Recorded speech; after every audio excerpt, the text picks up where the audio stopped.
आईला ही ट्राफिक बघून असं वाटतंय ना, खरं सांगतो मित्रांनो, ही जी ट्राफिक बघतो ही ट्राफिक लागली आहे जवळजवळ पेणचा जो बायपास आहे ना तिथपासून ट्राफिक लागली. आणि आत्ता पेजारी पोयनाडपर्यंत ही ट्राफिक आहे.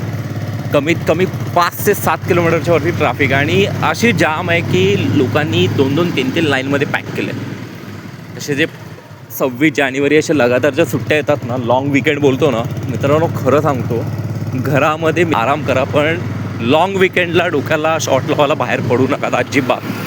कारण अशी खतरनाक ट्राफिक आहे, ह्याच्यामध्ये बाईक स्कूटीसुद्धा निघत नाही आहे. त्याच्यामुळे मी तर सजेस्ट करेन लाँग विकेंडाला मस्तपैकी एन्जॉय करा तुमच्या फॅमिलीसोबत घरी, पण लाँग विकेंडला अलिबाग किंवा लोणावळा अशा ठिकाणी अजिबात जाऊ नका, कारण वर्थ इट नाही आहे.